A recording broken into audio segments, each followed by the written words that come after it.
우리 다 같이 본문의 말씀의 주제, 우리 제목 한번 다 같이 한번 한 목소리로 읽어보겠습니다. 시작. 아멘. 화평함과 거룩함을 따르면 주님을 만납니다. 2019년도가 이제 거의 10분의 1이 지나가고 있는 2월을 우리가 보내고 있어요. 올해가 우리 바르샤 반익교회 27주년 27살 되는 해입니다. 저도 우리 교회에 와서 이 취임식 한 지가 이제 1년이 된 것 같아요. 시간이 참 빠르죠? 그러면 그 1년이라고 하는 세월들을 뒤돌아보지 않을 수가 없을 거예요. 뿐만 아니라 그 속에서 우리 교회의 26년, 27년을 또 목회자 입장에서 돌아보게 됩니다. 무엇이 달라졌을까? 무엇이 변화되었을까? 근데 이 질문보다도 더 중요한 질문이 있다면 얼마나 더 성숙되어져 있는가라고 하는 질문일 거예요. 성숙하지 못하면요, 언젠가는 무너져요. 성숙하지 못하면 언제든지 기대하지 않는 삶을 살 수가 있어요.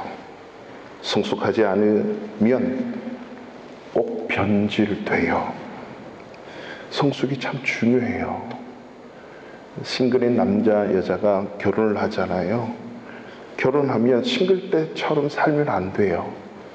오빠, 동생 하면서 살았고 누나, 동생 하면서 살았는데 결혼해서도 오빠, 동생 하면 힘들어요. 결혼해서는 남편과 아내로 살아야 돼요. 부모가 됐는데 부모와 자녀 간에 살아야지 늘 오빠처럼 살거나 늘 누나처럼 살고 동생처럼 살면 어떤 한 쪽이 많이 아파요. 남편이 아프든가 여자가 평생 눈물을 흘리며 살든가 이 성숙하지 못하면 결혼을 했지만 힘들다는 거죠.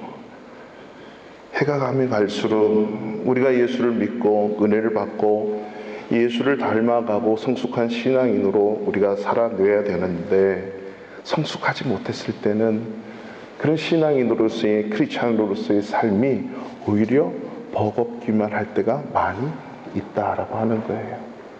목사인들 그렇지 않겠습니까? 우리가 키가 크다고 해서 나이가 먹었다고 해서 성숙해지는 것은 절대 아니지 않습니까? 그런 측면에서 우리 교회의 영적 나이는 과연 얼마나 됐을까? 우리 교회의 신앙의 나이가 좀 얼마가 됐을까 생각을 해봐요. 어느 교회는 100주년이 됐다 그러면서 50주년이 됐다 이러면서 엄청난 큰 행사도 하고, 우리 교회는 선교사님이 세워서 50년, 100년이 됐다 그러고, 또 우리 교회는 장로님이 전 재산을 바쳐서 총각 때 열심히 일궈낸 전 재산을 팔아서 이 수천 평 되는 교회를 지었다라고 해서 또 기념해서 예배 드리고, 또 어떤 교회는 해외에 300개 예배당 교회를 개척했다, 지었다 그래서 또 기념 예배를 드리고, 물론 의미는 있을 것 같습니다. 제가 폴란드에 오기 전에, 우리 교회에 오기 전에 한국에서 한 조그만 대도시인데 조그만 시골 동네에 시골 마을 한 선교관에 머물렀어요. 교회가 여러 개 있었는데 제가 새벽마다 금요일마다 가서 기도했던 그 교회가 2개의 교회가 있어요. 한 교회는 한 선교사님이 세운 100년이 훌쩍 넘은 교회예요. 이 교회 가면 어르신들이 정말 많아요. 새벽에 물론 잠이 없으셔서 그런지 새벽에 가면 정말 이렇게 어르신들이 많이 계시는 그런 교회였어요. 그런데 몇 날 며칠을 다녀보면 젊은이가 없어요. 제가 제일 젊은 것 같고, 전도사님들, 부목사님들만 제일 젊은 것 같고, 다 연세가 많으시더라고요.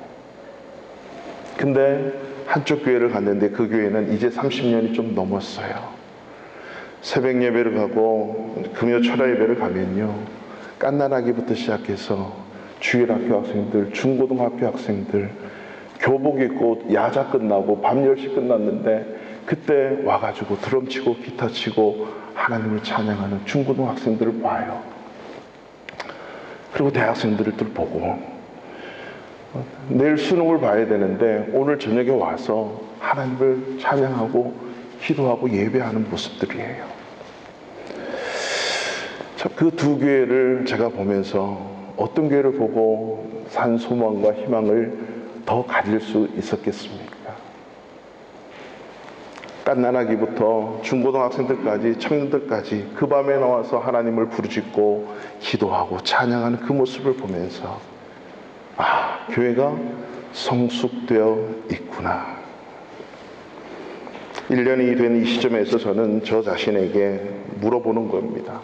과연 나는 목회의 나이가 몇 년이 됐을까? 과연 신앙의, 이 성직자의 신앙의 영적 나이는 과연 얼마가 됐을까라고 하는 거죠. 2019년을 2월 달을 살아가는 저와 여러분들이 하나님 앞에서 나는 과연 영적으로 몇 살이나 될까? 여러분 물어보고 매겨보고 고민할 수 있기를 바라겠습니다. 성인아이라고 하는 말을 잘 아실 거예요. 성인이 됐지만 여전히 아이와 같이 화내고 열받고 감정적으로 움직이고 자기밖에 모르고 주변 사람을 돌아보지 않는 나이.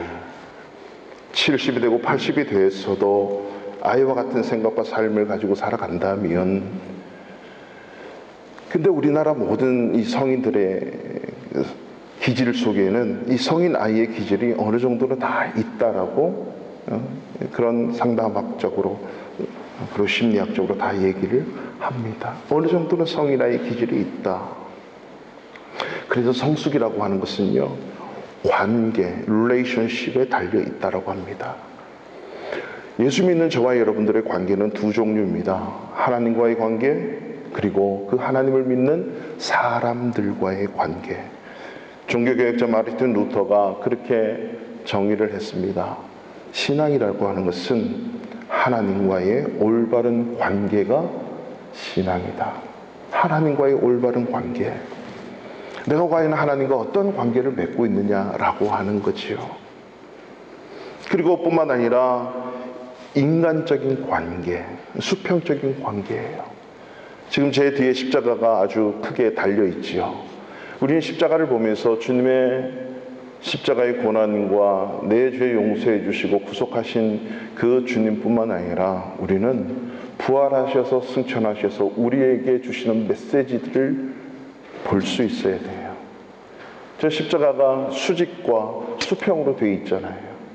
먼저는 하나님과의 수직적인 관계가 어떻게 되어 있고, 그리고 나아가서 수평적인 인간관계는 어떻게 되어 있는가에 따라서 우리의 십자가의 신앙이 규명될 수 있다라고 하는 교훈입니다.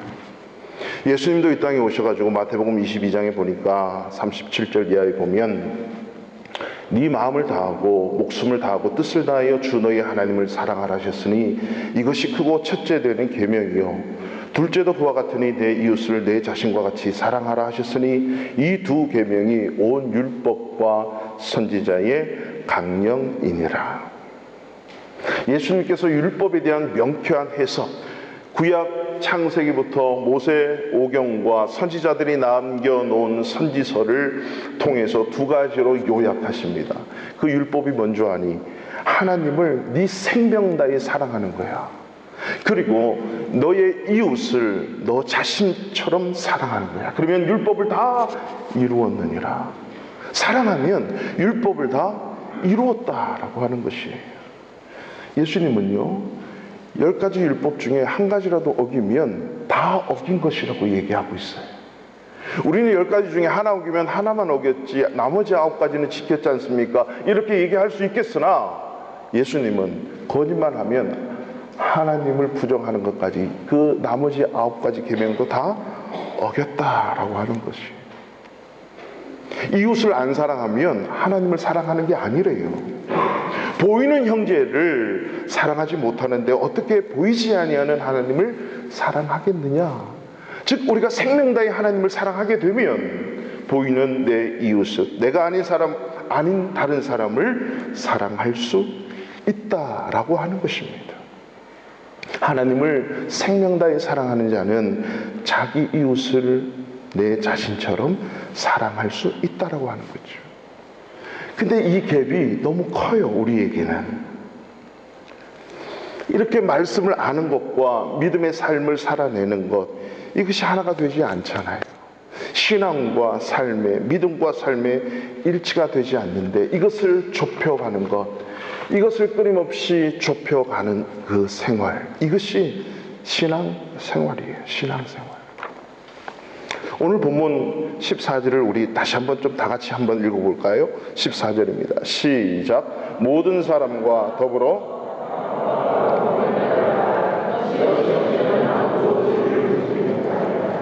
아멘. 모든 사람과 더불어 화평함과 거룩함을 따르라. 이것이 없이는 아무도 주를 보지 못한다. 여러분, 우리가 주님을 본다는 것, 주님을 만난다는 것, 이거는 정말 엄청난 일입니다.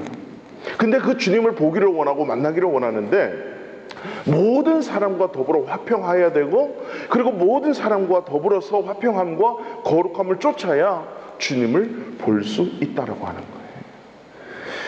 인도에 제가 초창기에 사역을 하는데 교회가 막 이렇게 하는데 아이들이 거의 30명 가량이 됐어요. 어린아이, 중고등부가 30명 가량이 되는데 어느 한날 주일날 한 10명도 채 안 나왔어요. 놀랐어요. 선생님들에게 물었습니다. 왜 아이들 이렇게 안 나왔습니까? 그랬더니 오늘 인도 뉴델리에 아이돌이 온대요. 그래서 아이들이 다 빠졌대요. 좀 지난주에 말씀드렸잖아요. 좀 웃기려고 하면 좀 웃어주는 것도 인격이다. 아이돌이 와가지고 그 훌륭한 아이돌도 아닌데 아이돌이 왔는데 아이들이 다 아이돌을 보러 갔어요.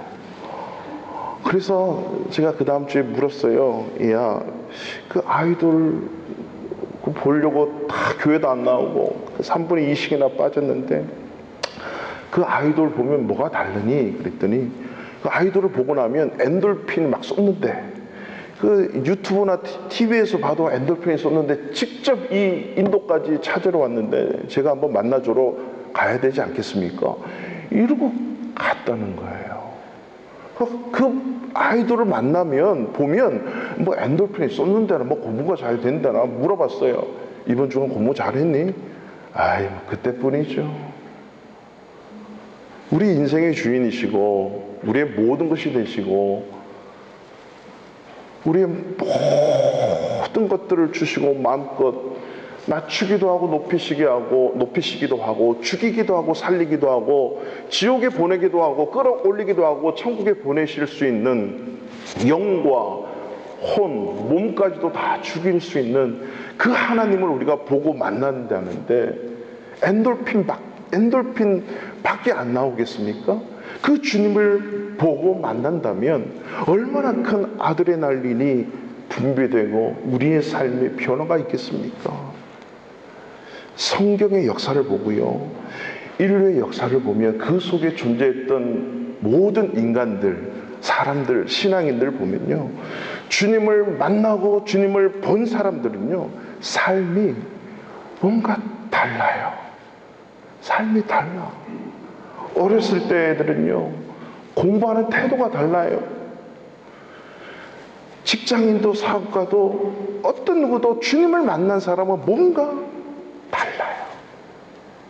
주님을 보니까 그의 삶에 거룩함이 묻어 나더라고 하는 거죠. 저와 여러분이 오늘 하루 해가 뜨고 하루를 살아가요. 이 하루하루를 살아간다는 것이 어떻게 보면 우리의 죽음의 날을 점점 하루하루 가까이 보고 있는 것 아닙니까? 언젠가는 다시 오실 그 주님이 하루가 더 가까워진 거고 내일 하루 자면 또 하루가 더 가까워진 거예요. 주님을 볼 수 있는 날이 가까워진 겁니다. 그런데 성경은 오늘 우리에게 그 주님을 볼 수 있는 단순하고 명쾌한 해답을 우리에게 주신 거죠. 모든 모든 사람과 더불어서 화평함을 쫓으라. 모든 사람과 더불어서 거룩함을 쫓으라. 그러면 주님을 볼 수 있을 것이다.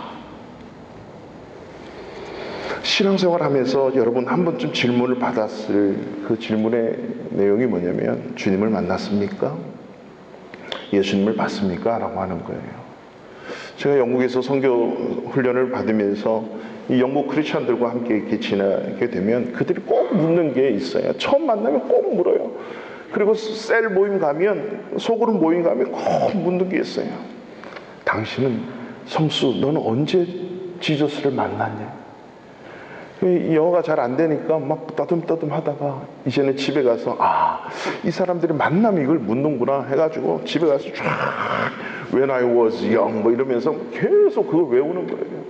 언제 나는 예수를 만났어, 언제 주님을 봤어, 이러면 다들 와 하면서 자기가 만난 예수를 얘기하는 거예요. 근데 그 만난 스토리만 들어도 와, 저 사람이 만난 주님을 나도 한번 만나야겠다. 제가 만난 걸 얘기하면 우와, 네가 만난 그 예수님 나도 한번 만나보고 싶어. 이러니까 서로에게 얼마나 엔돌핀 이상의 그 삶이 되는지. 말을 못해도 영적으로 통하는 게 있으니까요, 만나도 대화거리가 너무 풍성해요. 저는 뭐 단어만 얘기해도 다 알아들어. 그 사람이 문장을 얘기해도 저는 안 들리는데 얘기하면 또 맞대요. 이게 예수를 보고 하나님을 만난 자들의 서로의 삶인 거예요. 이 화평함이 묻어나는 거죠. 주님을 만났습니까? 라고 질문을 하면 어떤 분은 답을 선뜻 하는 분도 있는데, 어떤 분은 만난 것 같기도 한데 잘 모르는 분도 있어요. 또 고민하는 분들도 있어요. 난 과연 주님을, 하나님을 만났는지 보았는지 한번 우리는 질문해야 될 필요성이 있다라고 하는 거죠. 그 주님을 만났는데 뭐가 우리가 두렵겠습니까? 주님을 보기를 원하는 것. 아주 경건하고 의로운 동방에 가장 경건하고 의로운 자 욥이 있었대요. 이 욥은요, 늘 하나님 앞에 경건한 삶을 살았어요. 예배의 삶을 살고 자녀들이 혹여나 예배의 삶을 살지 못할까 점검하고, 나갔다 들어오고, 생일 파티 나갔다 들어오고 오면 이를 위해서 예배하고, 이를 위해서 교회에 데려가서 오늘날로 얘기하면 따로 제물을 드리고 늘 경건하게 살도록 가르치고, 아빠로서, 남편으로서 자기 집안을 경건의 모드로 이끄는 욥이 있었대요. 이 욥에게 시련이 오고 고난이 오잖아요. 너무나도 아픈 순간들이 와요. 다 자녀들은 죽고 아내도 떠나가고 재산 다 잃고 자기 몸도 망가졌어요. 욥이 위대하다는 이유 하나는 그런 가운데서도 주님을 끝까지 신뢰하고 붙들고 있었다는 것. 그리고 그 고난의 마지막에 성경은 그렇게 기록하지 않습니까? 내가 귀로만 들었던 하나님을 이제 내 눈으로 보나이다. 내 눈으로 보나이다. 그 고난과 고통 속에서 주님 따르겠다라고 믿음 붙들고 있었던 그 욥에게 하나님은 짠 하고 나타나셨어요. 귀로만 듣던 그 하나님을 이제 내가 눈으로 보나이다. 이런 눈으로 볼 수 있는, 마음의 눈으로 볼 수 있는 영안이 열려져서 주님을 늘 만나고 주님을 늘 볼 수 있는 저와 여러분 되시기를 주님의 이름으로 축원합니다. 내가 좀 갖고만 있어도, 돈만 있어도 좀 든든하고 그러지 않아요?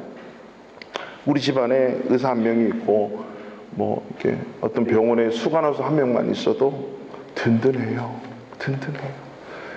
제가 노안이 왔다고 우리 한국에 있는 어떤 청년한테 얘기했더니, 강남에서 아주 유명한 안과만 하는 의사가, 안과 의사가 10명이 된대요. 그 자기가 수간호사래. 목사님 언제든지 오시면 해드릴게요. 그 말만 들어도 저는 기분이 좋은 거예요. 노안이 오면 언제든지 그 청년한테 가면 자기가 다 해주겠다는 거예요. 안경은 돈을 내래요. 근데 그 하나만 알아도 와, 좀 뿌듯하잖아요. 근데 예수님이 나와 함께 하신다. 이 천지 만물을 창조하시고 이 모든 것의 주인 되시는 예수님이 나와 함께 하신다면 무엇이 두렵고 떨리고 무섭겠습니까? 이런 믿음이 있는데 알면서도 우리는 잘 안 돼요. 뭔가 당장 없어지고 뭔가 당장 문제가 생기면 그 문제를 껴안고 주님 앞에 나와서 무릎 꿇고 기도하기보다 주님 만나기를 원합니다라고 무릎 꿇고 내 마음을 통회하며 주님을 부르기보다 우리는 그것을 해결하려고 먼저 막 쫓아다니는 모습, 이것이 우리 크리스찬들의 현 주소 아닐까요? 우리가 실패하고 낭망이 오고 하면 어려움 당하고 마음 아픈 거는 예수 믿으나 안 믿으나 믿음이 좋으나 안 좋으나 다 똑같아요. 중요한 것은 말씀을 들은, 아니 말씀대로 살아가야 되는 우리 크리스천들이 그 말씀을 끝까지 붙들고 말씀대로 살아보겠다라고 몸부림칠 때에 그 말씀이 역사되고 말씀이 그대로 이루어지는 것을 볼 수 있는 것, 이게 우리 진정한 신앙인의 모습이 아닐까요? 문제가 생기면 실패하는 거는 똑같아요. 실망하는 마음은 똑같아요. 여러분, 대학에 떨어지면 뭐 하루 정도는 낙심할 수 있어요. 그렇지만 다시 일어나는 거죠. 저희 큰애가 여기 와 있지만 뭐 한 3, 4년 된 것 같아요. 대학을 가려고 IB 시험을 이제 프리딕트를 받아서, 너는 목사의, 가난한 목사의 아들이니까 학교로부터 지극한 은혜를 받지 못하면 그 비싼 데를 못 간다. 어떻게 해서든지 4년 장학생을 해야 된다. 그래서 이 점수를 보여주고 얼마 점수를 받으면 장학생으로 받아주겠다고 하는 학교가 몇 군데가 있었어요. 그래서 이야, 충분하겠다. 기도 열심히 하지. 그래서 먼저 다 놓고 시험에 다 치러놓고 결과를 기다리고 있었던 거예요. 근데 그때 결과가 딱 나오는 날, 제가 이제 미국에서 그 훈련을 마치고 이제 뉴욕에서 비행기를 타고 시애틀에 떨어져서 이제 시애틀에서 인천으로 오는 그 순간이에요. 그 시애틀 공항에 딱 떨어졌는데 와이파이를 켜니까 두두두두두두 하면서 엄청난 카톡이 오기 시작한 거예요. 이야, 무슨 일이 있었나 보다. 오늘 발표난 날인데. 그래서 카톡을 딱 열었더니 엄마 아빠 죄송해요. 그러면서 그 결과가 나왔는데 이렇고 저렇고 저렇고 해서 이렇게 됐어요. 엄마 아빠 우리가 돈을 다 내야 대학을 간대요. 막 그러면서 엄마 아빠 죄송해요, 미안해요, 막 그런 거예요. 그걸 받는 순간 비행기 내려가지고 이제 걸어가는데 걸음이 안 떨어져요. 목사인데도.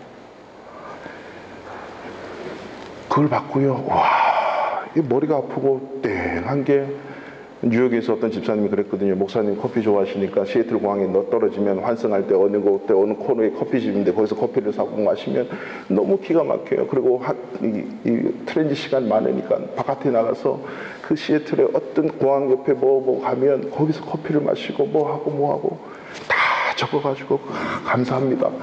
그리고 하겠다라고 딱 하는 순간에 싹 사라졌어요. 그 공항에서 6시간 가까이, 5시간 정도를 기다려야 되는데 그 카톡을 받고 제 아내가 어디 있는지, 제 아내는 제가 어디 있는지 4시간 넘도록 서로 말 한마디 하지 않았어요.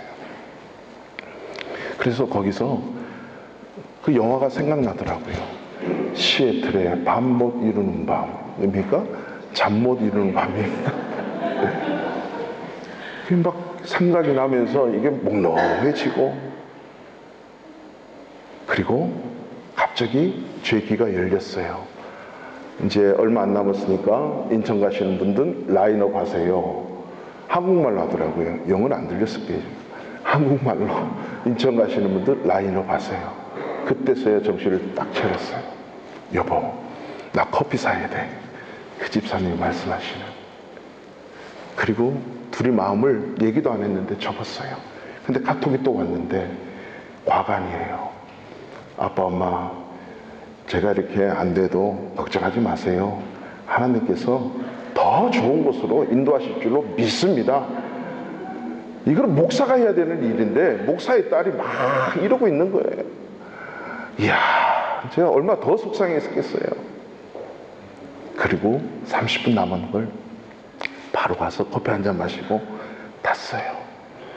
비행기를 타고 인천공항에 내렸는데 상봉해서 울은 게 아니라 그 3년, 6년의 망감이 교차하면서 인천공항에서 뭐 몇 년 만에 만난 것처럼 서로 울었어요. 그리고 털털 털고, 아니 하나님이 뭐 수만 달러 돈을 주시든지 아니면 딴 데 또 이렇게 인도하시든지 하나님이 하실 거야. 아멘. 하루를 넘지 않았어요. 털고 또 기도하며 나간 거죠. 오늘의 제가 거기 가려고 저기 있은 거예요. 때로는 실망할 수 있고 낙담할 수 있고 엎어질 수 있어요. 그렇지만 믿는 자들은 하나님의 뜻이 있겠지, 하나님의 길이 있겠지, 하나님이 더 좋은 곳으로 연결해 주시겠지 라고 다시 한번 일어나는 거, 이게 거룩함을 쫓는 크리스찬의 삶이라고 하는 거죠. 그 주님을 볼 수 있고 만날 수 있는 비결, 그것을 오늘 본문에서는 딱 한마디로 말하는 겁니다. 모든 사람과 더불어 화평함과 거룩함을 따르라. 옛날 성경에는 쫓으라. 그러면 주님을 볼 수 있을 것이다. 주님을 보면 엔돌핀이 쏟는다며요. 이 주님과 함께 살면 확신이 있고 믿음 있는 삶, 막연한 신앙이 아니라 내가 뭘 해야 되고 어떻게 살아야 되고 정확히 해답이 있는 삶을 살아가는 인생을 살 수 있다라고 하는 것입니다.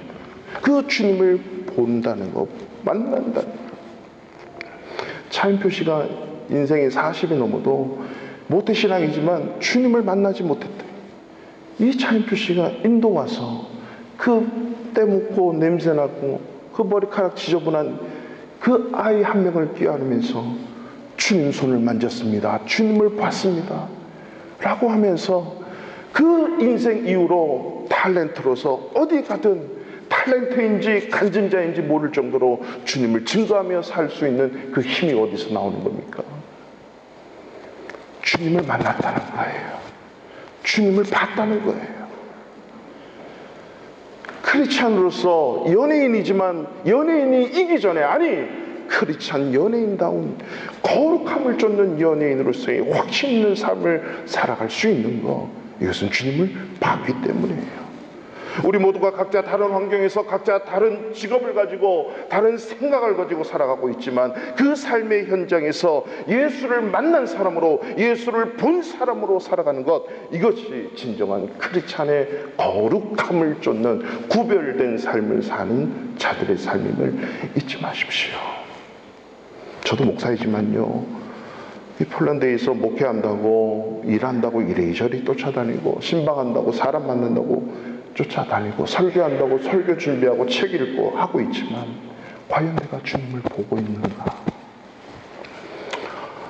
예배 인도하고 설교한다고 하지만 과연 제 안에 예수로 충만하고 있는가? 이 예수를 보고 있는가?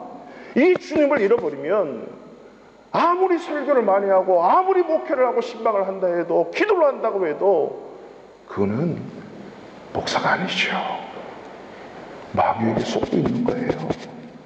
하나님의 임재를 못 느끼고 하나님이 나와 함께 하심을 못 느끼면서 목사 일을 한다, 될 수가 없는 거예요. 하지만 이것을 회복할 수 있는 것은 모든 사람들과 더불어서 화평하면 주님을 볼 수 있다는 것입니다. 우리가 모든 사람과 화평하기가 쉽지 않아요. 나와 코드가 맞는 사람, 나하고 잘 맞는 사람과는 아주 재미있게 잘 지낼 수가 있어요. 이거는 근데 예수 안 믿어도요, 기도 안 해도 다 잘 될 수 있는 거예요. 자기를 사랑하는 사람, 나와 코드가 맞고 짝짝꿍이 맞는 사람하고 잘 지내고 화평할 수 있는 거, 동물도 그렇게 살아요. 누구든지 다. 그렇지만 모든 사람과 더불어 화평할 수 있는 것. 예수님도 이것이 어려웠기 때문에 성만찬식이 끝난 이후에 잡히시기 전날 밤에 예수님이 12제자를 놓고 얘기합니다. 내가 새 계명을 너희에게 주노니 서로 사랑해라. 12제자들, 너희들 서로 사랑해라.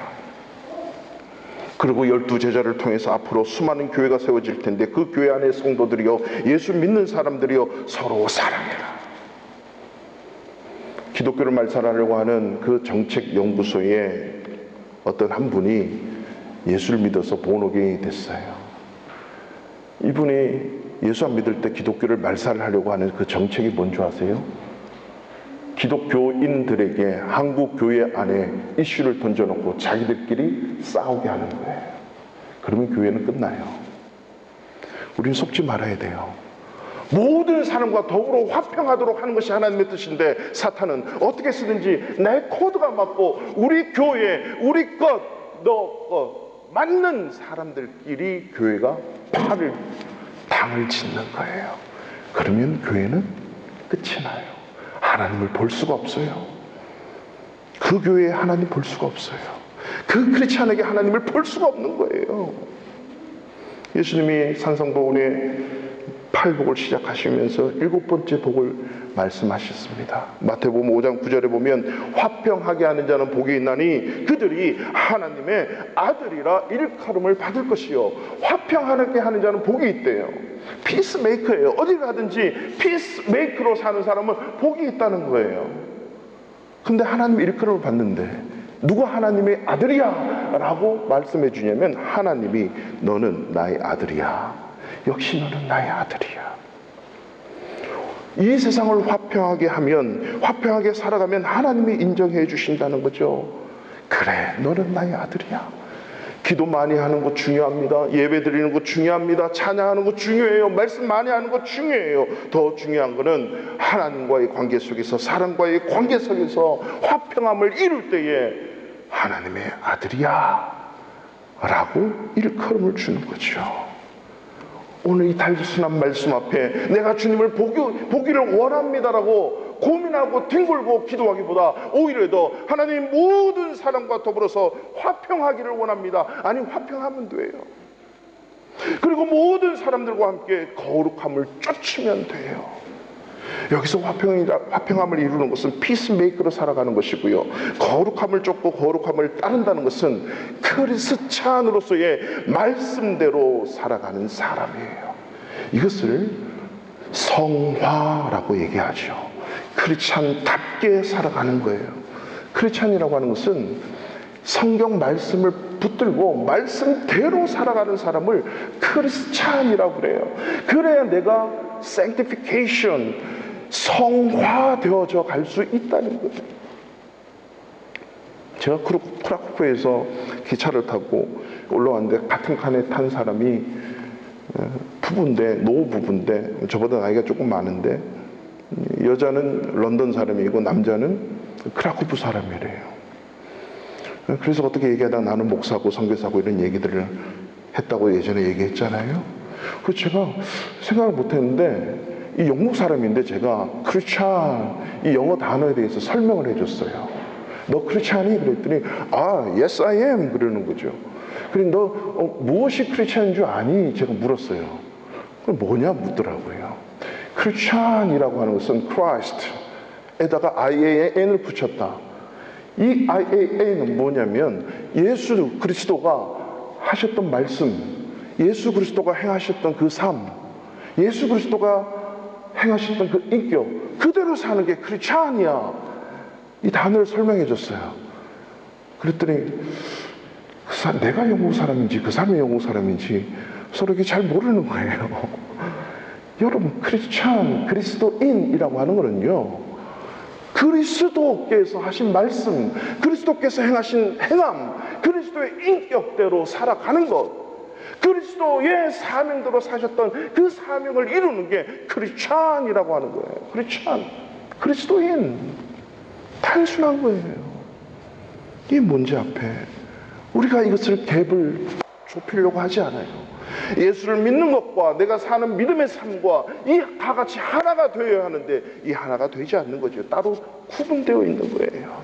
이 구분되어 있는 것을 얼마만큼 줄이느냐, 이것이 모든 사람과 더불어 화평함을 이루고 거룩함을 쫓는 것, 그럴 때 주님을 볼 수가 있대요. 고린도후서 5장 17절에 이런 말씀이 있어요. 그런즉 누구든지 그리스도 안에 있으면 새로운 피조물이라, 이전 것은 지나갔으니 보라 새 것이 되었도다 라고 말씀하시면서요, 18절에 모든 것이 하나님께로부터 났으며 그가 그리스도로 말미암아 우리를 자기와 화목하게 하시고 또 우리에게 화목하게 하는 직분을 주셨으니, 우리에게 직분 주시는 거는요, 화목하게 하는 직분을 먼저 주셨대요. 여러분, 우리 권사님, 집사님, 그리고 목사, 또 우리 성도님들 여러 가지 직분을 주셨잖아요. 그 직분을 주시기 이전에 주신 것은요, 하나님과 화목하고 모든 사람과 화목하게 하는 직분을 주신 것을 믿으십시오. 모든 사람과 더불어 화평함을 이루지 못하면 하나님을 볼 수가 없대요. 다투는 곳에 하나님을 볼 수가 없다는 거예요. 화평함, 피스메이커가 있냐? 그러면서 계속 사도 바울이 이렇게 얘기해요. 하나님께서 그리스도 안에 계시사 세상을 자기와 화목하게 하시며 그들의 죄를 그들에게 돌리지 않고 화목하게 하는 말씀을 우리에게 부탁했대요. 그러면 주님이 부탁하신 그 말씀 앞에 화목해야지 라고 반응하는 것은 크리스찬의 삶이라고 하는 거지요. 그러면서 이렇게 결론합니다. 20절에 그러므로 우리가 그리스도를 대신하여 사신이 되어 하나님이 우리를 통하여 너희를 권면하시는 것 같이 그리스도를 대신하여 간청하노니 너희는 하나님과 화목하라. 이 본문의 말씀은 뭐냐면, 예수님이 십자가의 은혜로 우리를 하나님과 화목하게 했으니까 너희 또한 하나님과 화목했으면 그 화목하게 하는 직분을 이루라. 이것을 위해서 우리에게 그리스도의 사신이 되어라 라고 하는 거예요. 여기 사신은 영어 성경에 보면 엠버서드예요. 엠버서드가 뭡니까? 대사 아닙니까? 대사. 각 나라의 모든 대사님들은 그 나라의 대통령을 대신해서 그 임무를 수행하는 분이 대사, 엠버서드잖아요. 우리가 그리스도를 대신해서 그리스도의 엠버서드래요. 그리스도의 대사라고 하는 거예요. 크리스찬으로서 이런 자부심이 있습니까? 나는 그리스도의 대사야. 예수 그리스도의 대사야. 예수님이 하신 그 일을, 예수님의 생각하신 그 일을, 예수님의 인격을 쫓고 따르는 삶, 이게 크리스찬이야. 이게 거룩함을 쫓는 거예요. 그러면 주님이 보인대요. 주님을 볼 수 있대요. 여러분, 삶의 힘과 삶의 근원과 삶의 지혜와 힘이 어디서 나옵니까? 주님을 보는 데서 나오는 거예요. 내가 믿는 크리스찬, 자기가 늘 사랑하고 카톡에 도배를 하고 자기 SNS에 도배를 하는 그 아이돌 하나만 보더라도, 직접 눈으로 보더라도 달라진다고 그랬는데 달라진 게 없더라고요. 그냥 엔도르핀이 쏟고 말았어요, 그 주간에. 근데 내 유전자를 만드시고 내 염색체를 만드시고 우리의 가정을 가정되게 하고 내가 지금 하고 있는 이 일을 주신 그 하나님이, 그 하나님을 본다는데 내가 하고 있는 이 일에 엔돌폰이 아니라 영원히 목마르지 않는 그 아드레날린이 끊임없이 흘러나오지 않겠습니까? 이 한 가지를 기억하십시오. 주님을 보기를 원한다면, 만나기를 원한다면 모든 사람과 더불어 화평하십시오.